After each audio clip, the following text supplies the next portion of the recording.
మన team India champions trophy 2025 final మ్యాచ్కి సిద్ధమైంది.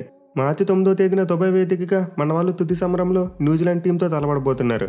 సో ఈ మ్యాచ్కి అయితే ఇంకా ఎంతో టైం లేదు, మరో 40 అవర్స్లో మ్యాచ్ మొదలైపోతుంది. అయితే మనం ఈ వీడియోలో అసలు మన టీమిండియా ఇప్పటివరకు ఎన్ని ఐసీసీ ఫైనల్ మ్యాచెస్ ఆడారు అండ్ వాటిలో ఎన్ని గెలిచారు, ఎన్ని ఓడిపోయారు, అలాగే మన టీమిండియాకు ఒక గండం కూడా ఉంది. అండ్ ఆల్సో నాకౌట్ మ్యాచెస్లో మన వాళ్ళకి కివీస్కి ఎగెనెస్ట్గా ఎలాంటి రికార్డు ఉంది. సో ఇలాంటి ఇంట్రెస్టింగ్ విషయాలన్నింటి గురించి కూడా ఈ వీడియోలో తెలుసుకుందాం. ముందు ఐసీసీ ఫైనల్స్లో మన టీమిండియా రికార్డ్ చూసుకుంటే ఇప్పటివరకు మొత్తం 13 సార్లు ఫైనల్ మ్యాచెస్ ఆడారు. అంటే one day world cup, T20 world cup, champions trophy and WTC ఇవన్నీ కలుపుకుని ఇప్పటివరకు మన వాళ్ళ ఐసీసీ ఫైనల్స్లో మొత్తం 13 సార్లు ఆడారు. సో మన వాళ్ళు 13 ఫైనల్ మ్యాచెస్లో 6 సార్లు కప్ గెలుచుకున్నారు. బట్ ఇందులో ఒక షేర్ ట్రోఫీ ఉంది, మిగిలిన 7 సార్లు కప్ కోల్పోయారు. సో మన టీమిండియాకి అయితే ఐసీసీ ఫైనల్స్లో ఆ విన్ పర్సంటేజ్ బిలో 50 ఉంది. ఇన్ఫ్యాక్ట్ ఆ జాయింట్ విన్నర్ను పక్కన పెట్టేస్తే మన వాళ్ళు 5 సార్లు మాత్రమే ఫైనల్ మ్యాచ్ని గెలుచుకున్నారు, 7 సందర్భాల్లో ఓడిపోయారు. సో రికార్డ్ అయితే ఖచ్చితంగా మన టీమిండియా ఫ్యాన్స్ని కంగారు పెడుతుంది. మెయిన్లీ రికార్డుకి తోడు మన వాళ్ళకు ఒక బ్యాడ్ సెంటిమెంట్ కూడా ఉంది. స్టార్టింగ్లో మనం ఒక గండం అని చెప్పుకున్నాం కదా, దాని గురించి చెప్తున్నా. సో నేనైతే ఇప్పుడు మన టీమిండియా 13 ఐసీసీ ఫైనల్స్ గురించి చెప్తా. అండ్ వీటిలో మీరు ఒక కోఇన్సిడెన్స్ని అయితే గమనించండి. ముందుగా మన వాళ్ళు ఫస్ట్ ఐసీసీ ఫైనల్ మ్యాచ్ 1983 సంవత్సరంలో ఆడారు. అండ్ ఈ మ్యాచ్ గురించి నేను ప్రత్యేకంగా చెప్పనవసరం లేదు. మన వాళ్ళ వన్డే వరల్డ్ కప్లో ఒక అండర్ డాగ్గా బరిలోకి దిగి ఫైనల్లో వెస్టిండీస్ టీం ఓడించారు, అది కూడా 43 పరుగుల తేడాతో. సో ఈ మ్యాచ్ అయితే ఏడాది జూన్ 25వ తేదీ సాటర్డే రోజు జరిగింది. అండ్ ఈ ఫైనల్ మ్యాచ్లో మన వాళ్ళ వెస్టిండీస్ టీం ఓడించి మొట్టమొదటిసారి ఐసీసీ ట్రోఫీ గెలుచుకున్నారు. ఇక తర్వాత మన వాళ్ళ సెకండ్ ఫైనల్ మ్యాచ్ చూసుకుంటే 2000 సంవత్సరంలో ఛాంపియన్స్ ట్రోఫీ ఫైనల్. సో ఈ మ్యాచ్ అయితే అక్టోబర్ 15వ తేదీన సండే రోజు జరిగింది. అండ్ మోస్ట్ ఇంపార్టెంట్లీ మన వాళ్ళు 17 సంవత్సరాల తర్వాత మళ్ళీ ఐసీసీ ఫైనల్ మ్యాచ్కు క్వాలిఫై అయ్యారు. సో చాలా కాలం తర్వాత ఫైనల్కి వచ్చారు కాబట్టి ఈ మ్యాచ్లో మన టీమిండియా మీద చాలా ఆశలు ఉన్నాయి. బట్ మన వాళ్ళు ఈ ఫైనల్ మ్యాచ్లో న్యూజిలాండ్ చేతిలో 4 వికెట్ల తేడాతో ఓడిపోయారు. సో మన టీమిండియాకి అయితే 2 ఐసీసీ ఫైనల్లో హార్ట్ బ్రేకే మిగిలింది. ఇక థర్డ్ వన్ చూసుకుంటే అగైన్ మన వాళ్ళు ఛాంపియన్స్ ట్రోఫీలోనే ఫైనల్ మ్యాచ్ ఆడారు, అది కూడా 2002 సంవత్సరంలో. సో 4 వరుసగా రెండోసారి సిటీలో ఫైనల్కి వచ్చారు. కానీ ఈసారి చూసుకుంటే మాత్రం కొంతవరకు ఎక్స్పెక్ట్ చేయని రిజల్ట్. అంటే ఈ ఛాంపియన్స్ ట్రోఫీ ఫైనల్ మ్యాచ్ వర్షం కారణంగా రద్దే 2 టీంలు కూడా షేర్ చేసుకోవాల్సి వచ్చింది. సో యాక్చువల్గా ఫైనల్ మ్యాచ్ని 2002లో సెప్టెంబర్ 29న షెడ్యూల్ చేశారు. అక్కడ రోజు చూసుకుంటే శ్రీలంక టీం ఫస్ట్ బ్యాటింగ్ చేసి 50 ఓవర్లు ఆడేశారు, 244 రన్స్ కొట్టారు. కానీ మన టీమిండియా బ్యాటింగ్ చేసే టైంలో వర్షం రావడం కారణంగా ఈ మ్యాచ్ అయితే ఇంకా పాసిబుల్ కాలేదు. దీంతో రిజర్వ్ డేకి మార్చారు. కానీ రిజర్వ్ డే రోజు ఐసీసీ చేసిన వర్స్ట్ థింగ్, మళ్ళీ మ్యాచ్ని ఫస్ట్ కానీ స్టార్ట్ చేశారు. అంటే శ్రీలంక టీం మళ్ళీ ఫస్ట్ బ్యాటింగ్ చేసి 50 ఓవర్లు ఆడేశారు. కానీ మన వాళ్ళు చేస్తున్నప్పుడు మాత్రం 9 ఓవర్ల వర్షం వచ్చి మళ్ళీ మ్యాచ్ పాసిబుల్ కాలేదు. సో యాక్చువల్గా ఫైనల్ మ్యాచ్లో 2 రోజులు కలుపుకుంటే మోర్ దెన్ 110 ఓవర్స్ బౌలింగ్ పడింది. కానీ ఐసీసీ చేసిన మిస్టేక్ ఏంటంటే 2 రోజులు కూడా ఫ్రెష్గా మ్యాచ్ని స్టార్ట్ చేశారు. అదే ఫస్ట్ రోజు ఆగిపోయిన దగ్గర నుండి 2 రోజులు మ్యాచ్ని కంటిన్యూ చేసి ఉంటే ఈ మ్యాచ్లో ఏదో ఒక ఫలితం వచ్చేసేది.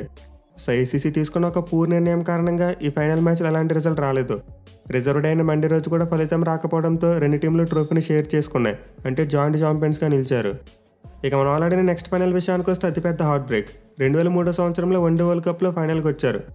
బట్ ఈ ఫైనల్ మ్యాచ్లో మన టీమిండియా ఆస్ట్రేలియా చేతిలో ఘోరంగా ఓడిపోయింది, ఏకంగా 125 పరుగుల తేడాతో ఓడిపోయారు. సో ఏడాది మార్చి 23వ తేదీన సండే రోజు జరిగిన ఈ ఫైనల్ మ్యాచ్లో కూడా మన టీమిండియా ఫ్యాన్స్ హార్ట్ బ్రేకే మిగిలింది. ఇక మనం ఆల్రెడీ 5వ ఫైనల్ మ్యాచ్ చూసుకుంటే 2007 T20 world cup final. So ఈ ఫైనల్ మ్యాచ్ అయితే మన టీమిండియా క్రికెట్ చరిత్రలో ఒక బిగ్గెస్ట్ టర్నింగ్ పాయింట్ అని చెప్పుకోవచ్చు. ఎందుకంటే మన వాళ్ళు ఫస్ట్ T20 వరల్డ్ కప్ గెలిచిన తర్వాత చాలా సక్సెస్ చూశారు. మేలు దీని తర్వాత ఆడిన 2 కన్సెక్యూటివ్ ఫైనల్స్లో కూడా మన వాళ్ళు కప్పులు గెలిచారు. సో 2007 T20 వరల్డ్ కప్ అయితే సెప్టెంబర్ 24వ తేదీన మండే రోజు జరిగింది. అండ్ ఈ ఫైనల్ మ్యాచ్లో మన టీమిండియా పాకిస్తాన్ టీంను 5 పరుగుల తేడాతో ఓడించి ఇనాగ్రల్ ఛాంపియన్స్గా నిలిచారు. ఇక తర్వాత మన వాళ్ళు ఆడిన 6th ఫైనల్ మ్యాచ్ చూసుకుంటే 2011 వన్డే వరల్డ్ కప్. సో దీని గురించి కూడా నేను ప్రత్యేకంగా చెప్పనవసరం లేదు, మన టీమిండియా ఫ్యాన్స్ అందరికీ ఒక తీపి జ్ఞాపకం. మెయిల్ 28 ఏళ్ల తర్వాత వన్డే వరల్డ్ కప్ గెలుచుకున్న మ్యాచ్ ఇదే. సో ఈ మ్యాచ్ అయితే ఏప్రిల్ 2వ తేదీన సాటర్డే రోజు జరిగింది. అంటే వన్డే వరల్డ్ కప్ ఫైనల్ మ్యాచ్లో మన టీమిండియా శ్రీలంక టీంను 6 వికెట్ల తేడాతో ఓడించి రెండోసారి వన్డే వరల్డ్ కప్ గెలుచుకున్నారు. ఈవెన తర్వాత మనం ఆల్రెడీ 7వ ఐసీసీ ఫైనల్ మ్యాచ్లో కూడా విజయమే చూశారు. 2013 ఛాంపియన్స్ ట్రోఫీలో మన టీమిండియా ఫైనల్కి వచ్చి ఆ మ్యాచ్లో ఇంగ్లాండ్ టీంను ఓడించారు, అది కూడా చాలా క్లోజ్ మార్జిన్తో. సో ఈ ఫైనల్ మ్యాచ్ను కూడా రెయిన్ గట్టిగానే డిస్టర్బ్ చేసింది. బట్ చివరికి 20 ఓవర్ల మ్యాచ్ పాసిబుల్ అయింది. అండ్ 20 ఓవర్ల మ్యాచ్ ఎప్పుడు ఆడారంటే జూన్ 23వ తేదీ సండే రోజు. సో మన టీమిండియా 2007 నుండి 2013 ఈ గ్యాప్లో 3 సార్లు ఐసీసీ ఫైనల్స్కి వచ్చింది. అండ్ 3 సార్లు కూడా కప్ గెలుచుకున్నారు. సో మన ఇండియన్ క్రికెట్ చరిత్రలో వరుసగా 3 ఐసీసీ ఫైనల్స్లో మన వాళ్ళు గెలవడం అప్పుడే ఫస్ట్ టైం జరిగింది. బట్ ఎనివే ఈ 3 ట్రోఫీల తర్వాతే మన వాళ్ళకి కష్టాలు మొదలయ్యాయి. 2014 T20 వరల్డ్ కప్ ఫైనల్కి వచ్చారు. అండ్ ఏప్రిల్ 6వ తేదీ సండే రోజు జరిగిన ఫైనల్ మ్యాచ్లో మన వాళ్ళు శ్రీలంక టీం మీద 6 వికెట్ల తేడాతో ఓడిపోయారు. అలాగే తర్వాత 2017 సంవత్సరంలో జరిగిన ఛాంపియన్స్ ట్రోఫీలో కూడా మన వాళ్ళు ఫైనల్కి వచ్చారు. సో ఇదైతే మన టీమిండియాకు ఫైనల్స్లో 9వ అపీరియన్స్. బట్ జూన్ 18వ తేదీన సండే రోజు జరిగిన ఈ ఫైనల్ మ్యాచ్లో కూడా మన టీమిండియా ఓడిపోయింది. ఫైనల్ మ్యాచ్లో పాకిస్తాన్ చేతిలో దారుణంగా ఓడిపోయారు. 180 పరుగుల తేడాతో ఘోర ఓటమి. సో వరుసగా మన టీమిండియా 3 ఫైనల్స్లో గెలిచిన తర్వాత మళ్ళీ విజయం రావడానికి చాలా టైం పట్టింది. ఈవెన్ మన వాళ్ళు 10, 11 మరియు 12 ఈ 3 అటెంప్ట్స్లో కూడా ఫెయిల్ అయ్యారు. 2021లో WTC ఫైనల్ ఆడారు అండ్ అందులో మన వాళ్ళు న్యూజిలాండ్ చేతిలో ఓడిపోయారు. అండ్ 2023లో కూడా సండే రోజు స్టార్ట్ అయిన WTC ఫైనల్ మ్యాచ్లో కూడా మన టీమిండియా ఆస్ట్రేలియా చేతిలో ఓడిపోయింది. ఇక తర్వాత 12 అటెంప్ట్లో చూసుకుంటే 2023లో one day world cup final November 19వ తేదీ సండే రోజు. అండ్ ఇదైతే ఇప్పటికీ మన టీమిండియా ఫ్యాన్స్కి హీల్ కానీ ఒక గాయం లాంటిది. చాలా ఫీల్ అవుతాం గుర్తొచ్చిన ప్రతిసారి కూడా. సో మన టీమిండియా వరుసగా 3 ICC ఫైనల్స్ గెలిచినప్పటికీ ఆ తర్వాత చూసుకుంటే మాత్రం వరుస పెట్టి 5 ఫైనల్ మ్యాచెస్లో ఓడిపోయారు. మేలీ 11 ఏళ్ల పాటు మనమైతే ICC ట్రోఫీ డ్రాట్ను ఫేస్ చేశాం. అయితే ఎట్టకేలకు లాస్ట్ ఇయర్ ఆ పరాజయాల పరంపరకు మన టీమిండియా బ్రేక్ వేసింది. 13వసారి ICC ఫైనల్కి వచ్చిన మన టీం T20 వరల్డ్ కప్లో సౌత్ ఆఫ్రికా టీం నుంచి కప్పు గెలుచుకున్నారు. సో ఈ మ్యాచ్ అయితే జూన్ 29 సాటర్డే రోజు జరిగింది. అండ్ ఈ మ్యాచ్లో మన వాళ్ళైతే సఫారీల మీద ఆల్మోస్ట్ ఓడిపోయే స్టేజ్లోకి వెళ్ళిపోయి చివరిలో అద్భుతం చేసి గెలిచారు. దీంతో మన టీమిండియా ఫ్యాన్స్ యొక్క ఎదురు చూపులకు తెరపడినట్టు అయింది. సో ప్రీవియస్గా 13 ICC ఫైనల్స్లో మన టీమిండియా రికార్డ్ అయితే ఇది. 5 ఫైనల్ మ్యాచెస్లో గెలిచారు, 7 ఫైనల్ మ్యాచెస్లో ఓడిపోయారు. ఇంకోసారి చూసుకుంటే షేర్ చేసుకున్నారు కప్పుని. అయితే మీరు వీటన్నింటిని గమనిస్తే ఒక కోఇన్సిడెన్స్ కనబడుతుంది. అదే సండే గండం. సో మన టీమిండియా 2013 ఛాంపియన్స్ ట్రోఫీ ఫైనల్ తప్పించి మిగిలిన అన్ని మ్యాచ్లు కూడా వీక్ డేస్లో గెలిచారు. అంటే సండే రోజు కాకుండా అదర్ డేస్లో గెలిచారు. వేరాజ్ ఓడిపోయిన 7 ఫైనల్ మ్యాచెస్లో చూసుకుంటే 6 సార్లు సండే రోజు ఓడిపోయారు. కేవలం WTC 2021 మాత్రమే వెన్స్డే రోజు స్టార్ట్ అయింది. కానీ మిగతా అన్ని మ్యాచ్లు సండే రోజే స్టార్ట్ అయ్యాయి అండ్ మన వాళ్ళు అన్నింటిలో కూడా ఓడిపోయారు. సో క్లియర్లీ మన టీమిండియాకి అయితే ICC ఫైనల్స్లో సండే గండం కనిపిస్తుంది. సండే రోజు ఆడిన 7 ఫైనల్ మ్యాచెస్లో కూడా మన వాళ్ళు ఒక్కటే గెలిచారు, 6 సార్లు ఓడిపోయారు. దీంతో మార్చి 9వ తేదీన సండే రోజు ఆడిపోయి ఛాంపియన్స్ ట్రోఫీ 2025 ఫైనల్ మ్యాచ్ మన టీమిండియాకు కొంతవరకు టెన్షన్గా మారుతుంది. అఫ్కోర్స్ మన వాళ్ళకంటే మన టీంకి కాదు ఫ్యాన్స్కి కాస్త నెగిటివ్ మైండ్ సెట్లో ఉంటారు. బట్ ఎనివే మన వాళ్ళు సండే రోజు గెలిచిన ఒక్క ఫైనల్ మ్యాచ్ ఛాంపియన్స్ ట్రోఫీ ఫైనలే కాబట్టి మనమైతే ధైర్యంగా ఉండొచ్చు. ఎందుకంటే ఇప్పుడు మన వాళ్ళు ఆడబోయేది కూడా ఛాంపియన్స్ ట్రోఫీ ఫైనల్లే. దీంతో ఖచ్చితంగా సెంటిమెంట్ రిపీట్ అవుతుందని మనం చెప్పలేం. ఇన్ఫాక్ట్ రిపీట్ అవ్వకూడదు కూడా. అయితే ఇప్పుడు బిగ్గెస్ట్ ప్రాబ్లం ఏంటంటే మన ఒపోనెంట్ న్యూజిలాండ్. సో మన టీమిండియాకి అయితే ICC ఈవెంట్స్లో న్యూజిలాండ్ టీం మీద మంచి రికార్డ్ లేదని చెప్పి ఆల్రెడీ చెప్పుకున్నాం. ఇప్పటివరకు 2 జట్ల మధ్య ICC ఈవెంట్స్లో మొత్తం 20 మ్యాచ్లు జరిగాయి. అయితే 20 మ్యాచ్లో మన టీమిండియా వాళ్ళు గెలిచింది 6 మ్యాచ్లోనే. న్యూజిలాండ్ టీం 12 మ్యాచ్లో గెలిచారు. మిగిలిన 2 మ్యాచ్లో ఫలితం రాలేదు. సో క్లియర్ ICC ఈవెంట్స్లో అయితే మన టీమిండియా మీద న్యూజిలాండ్కి మంచి రికార్డు ఉంది. అండ్ వాళ్ళు ఈ రికార్డును నాకౌట్ మ్యాచెస్లో కూడా క్యారీ చేశారు. సో ఇప్పటివరకు 2 జట్లు చూసుకుంటే ICC నాకౌట్స్లో మొత్తం 4 సార్లు తలపడ్డారు. 2000 సంవత్సరంలో జరిగిన champions trophy final, 2019 one day world cup semi-final, 2021 WTC final and 2023 one day world cup semi-final. So ఇప్పటివరకు ICC చరిత్రలో 2 జట్లు 4 నాకౌట్ మ్యాచెస్లో మాత్రమే తలపడ్డాయి. అండ్ ఈ 4 మ్యాచ్ల రిజల్ట్ చూసుకుంటే మన టీమిండియా 1 మ్యాచ్లోనే గెలిచింది. న్యూజిలాండ్ టీం 3 మ్యాచ్లో గెలిచారు. సో క్లియర్లీ న్యూజిలాండ్ టీంకి అయితే నాకౌట్ మ్యాచెస్లో మన టీమిండియా మీద చాలా మంచి రికార్డు ఉంది. ఇన్ఫాక్ట్ చాలామంది టీమిండియా ఫ్యాన్స్ ఆస్ట్రేలియా అంటే భయపడతారు. కానీ నిజానికి న్యూజిలాండ్ టీం ఒక చాప కింద నీరు లాంటిదే. ఇప్పుడు కూడా మనకి సైలెంట్ హార్ట్ బ్రేక్స్ని ఇస్తూనే ఉంది.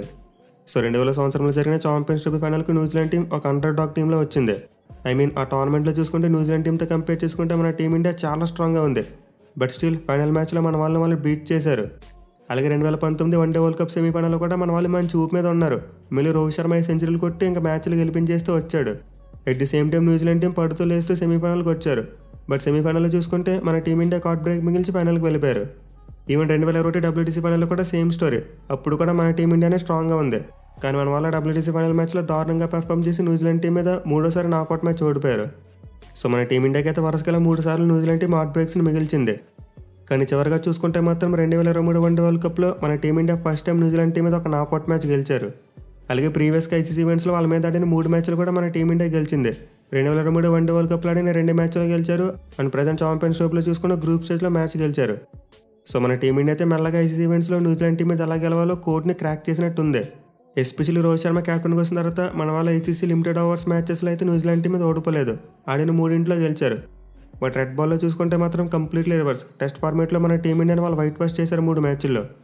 సో కేవలం వైట్ బాల్ ICC ఈవెంట్స్లో మాత్రమే మన వాళ్ళు కివీ కోడ్ను క్రాక్ చేశారు. బట్ రెడ్ బాల్ ఫార్మేట్లో ఇంకా క్రాక్ చేయాల్సి ఉంది.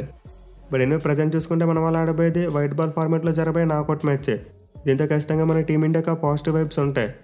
సో గైస్ ఈ వీడియో కంక్లూజన్ ఏంటంటే పాస్ట్లో చూసుకుంటే మన టీమిండియాకి ICC ఫైనల్స్లో అంత గొప్ప రికార్డు లేదు. అలాగే న్యూజిలాండ్ టీం మీద చూసుకున్న నాకౌట్ మ్యాచెస్లో మరి అంత మంచి రికార్డు లేదు. కానీ మన వాళ్ళకున్న బెస్ట్ హోప్ రీసెంట్ ఫామ్ 2024లో T20 వరల్డ్ కప్ గెలుచుకున్నారు. అండ్ ముందు చెప్పుకున్నట్టే మన వాళ్ళు రీసెంట్గా వైట్ బాల్ ఫార్మాట్స్లో కివీ కోడ్ను క్రాక్ చేశారు. దీంతో ఖచ్చితంగా మన టీమిండియా మీద హోప్స్ పెట్టుకోవచ్చు మనం. బట్ ఎనివే ఎవరు గెలుస్తారో చెప్పాలంటే మనం ఖచ్చితంగా ప్రివ్యూ వీడియో అప్పుడే మాట్లాడుకోవాలి. ప్రస్తుతానికి మాత్రం మన టీమిండియా గెలవాలని చెప్పి బలంగా కోరుకుందాం. ఈ ఫైనల్ మ్యాచ్కి సంబంధించిన ప్రివ్యూ వీడియోని అయితే రేపు అప్లోడ్ చేస్తాను. అండ్ ఆ వీడియోలో మనం ఈ మ్యాచ్ గురించి మరింత డీప్గా ఆలోచిస్తాం. అంతవరకు మన టీమిండియా గెలవాలని మీరైతే కామెంట్స్లో పాజిటివ్ వైబ్స్ పంపుతూనే ఉండండి. Thank you for watching. Have a nice day.